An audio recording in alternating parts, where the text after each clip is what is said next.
मेरा भी उद्धार करें। मैं भी आपकी चरण शरण में आई हूँ। हे सतगुरु, मैंने संसार में बहुत जन्म धारण किए, लेकिन कभी तेरा नाम नहीं जपया। पाप कमाए, अवगुण कमाए, अब मैं किस रास्ते पर जाऊं? मुझे साधु महात्माओं से, सत्संग से सुना है कि गुरु शरण में जाए बगैर उद्धार नहीं हो सकता। इस कारण मैं आपके चरणों की शरण में आई हूँ। इस जन्म में आप मेरा उद्धार करें, जैसे कैसे भी। तो सतगुरु तो दयालु होता है, जीव की पुकार सुन के उसका उद्धार कर ही देता है। तो आत्मा संसार में आई है, जुगों जुगों से भटकी हुई है, कर्म धर्म करती फिरती है, मंदिरों में जाती है, मस्जिदों में जाती है, अनेकों कर्म कमाती है, लेकिन कर्म कमाने से मोक्ष नहीं मिलता, जन्म मिलेगा और फिर जन्म आके फिर हम कर्म करेंगे। तो इस प्रकार मोक्ष कभी नहीं मिलेगा। मोक्ष चाहते हो तो संतों की सोबत करो, उनके बताए नाम का अभ्यास करो। अपने अंदर ही परमात्मा है, बाहर परमात्मा नहीं। तो इसलिए हमारी आत्मा जुगों जुगों से जन्म मरण के चक्कर में पड़ी हुई है और काल इसको बात जाने नहीं देता संतों के दरबार में। इसलिए हमें चाहिए कि संतों की सोबत करें। गुरु ही हमारा सच्चा साथी हो सकता है। धन धन सतगुरु तेरा ही आसरा।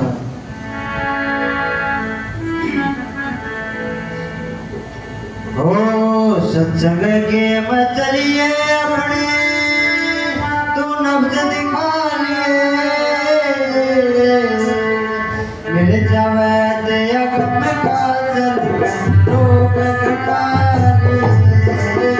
सत्संग के मचलिए अपने नब्ज दिखा लिए, मिल जावे दया कम का चल रोग कटा लिए। सत्संग के चलिए अपने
की रोग कटा लिए।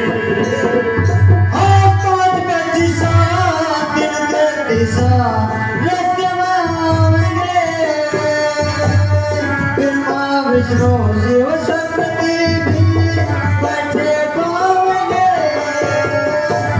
सकने सकने धर्म दूत गणेश नावेंगे। दसवें द्वार पसेर खड़े तुम्हें खूब डरावेंगे। शब्द डोर धन सत बोल देव तू पकड़ कर डालिए। गिर जावे दया गम गाय जल की रोग कटा लिए। लक्षण की मंगलिए अपनी नाट दिखा लिए। गिर जावे दया गम गाय जल की रोग कटा लिए।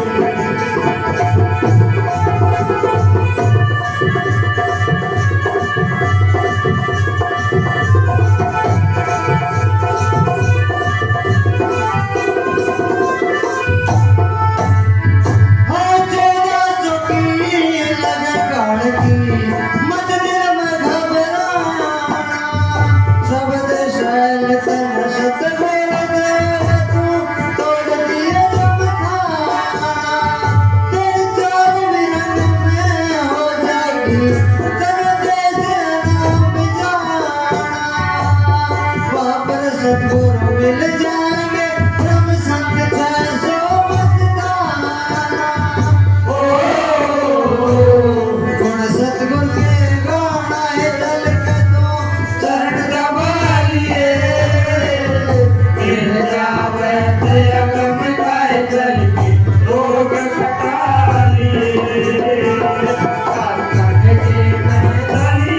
अपनी नाट दिखा लिए।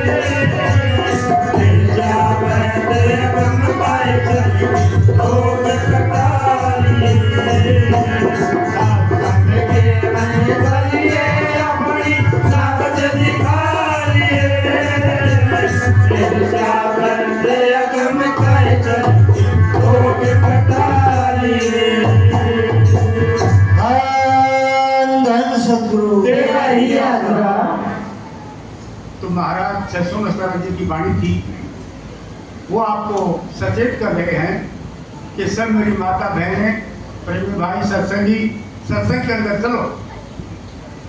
काल भगवान किसी को सत्संग में नहीं जाने देता, रुकावट करता है, कोई कोई बहाना खड़ा कर देता है कि आज मैंने खेत में पानी लगाना था, आज मैंने खेत में स्प्रे छिड़कनी थी, आज मैंने फलाना काम था, काम जाना था, किसी की गाड़ी जानी थी, भुगतान जानी।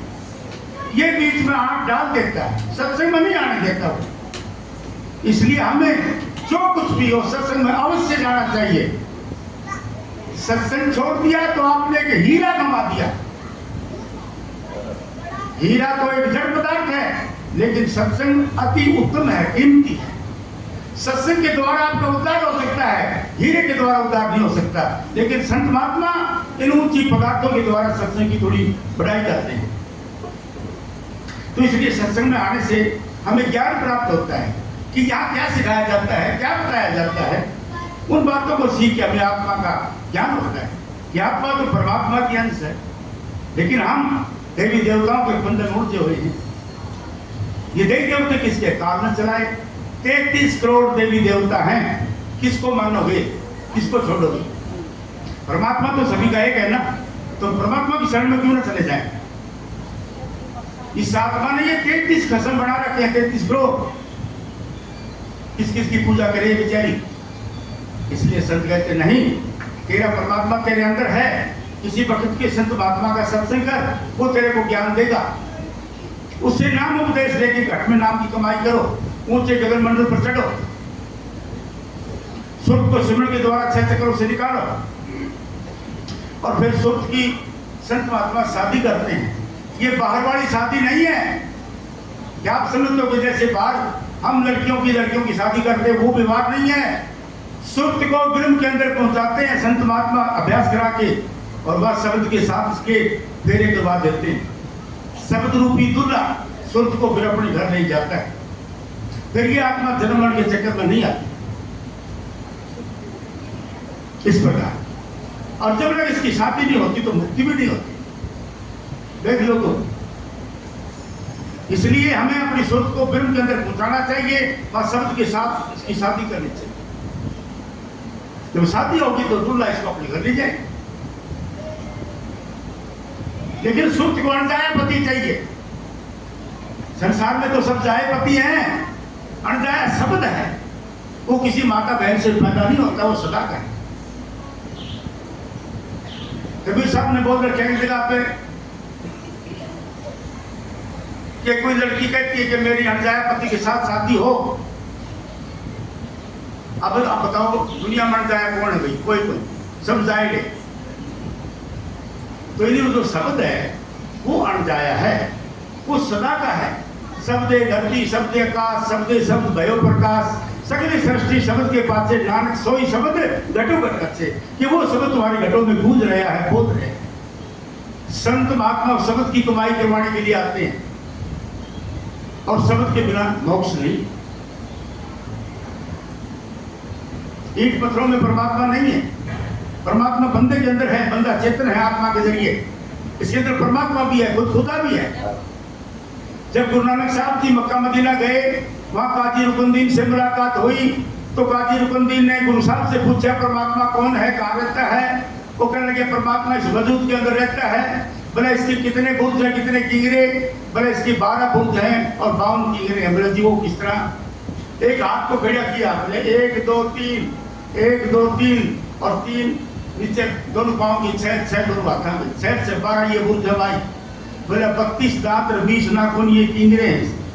बोले परमात्मा कह रहता है, यहाँ का इशारा किया कि ऊंचे खासे महल पे देवे बांग खुदा। बांग माने आवाज। ऊंचे खासे महल पे देवे बांग खुदा, पर सूते बांग ना सुन सकन रहा खुदा जगह। हे रुकनुद्दीन, सारी दुनिया सूती पड़ी है, भरम के अंदर लवलीन है, कोई परमात्मा की भक्ति नहीं करता, सभी पत्थरों के मंदिरों में सिर फोड़ते हैं। परमात्मा किसको मिले? परमात्मा तो यहाँ दोनों आंखों के पीछे रहता है, यहाँ कोई जाता नहीं, मालिक मेरे कैसे? फिर बोला सूती पड़ी निर्भाग शब्द, सारी दुनिया का नक्शा खींचा उन्होंने। सारी दुनिया भागों वाली होती हुई निर्भाग, सूती पड़ी निर्भाग सब सुने न पागा कोई, जो कोई सुने उसके पूर्ण भाग फिर साई संधि हो। जो उसके बाद को सुनता है परमात्मा से वेद कर लेता है, वो मान आत्मा परमात्मा से कर जाती है, सुहागन हो जाती है। तो इस प्रकार संत महात्मा सभी संतों ने यही एला किया है कि परमात्मा तुम्हारे अंदर है। ईंट पत्थरों के मंदिरों में परमात्मा नहीं रहा करता, ये तो काल ने तुम्हारे को फंसाने के लिए जाल रचा रखे। धन धन सतगुरु।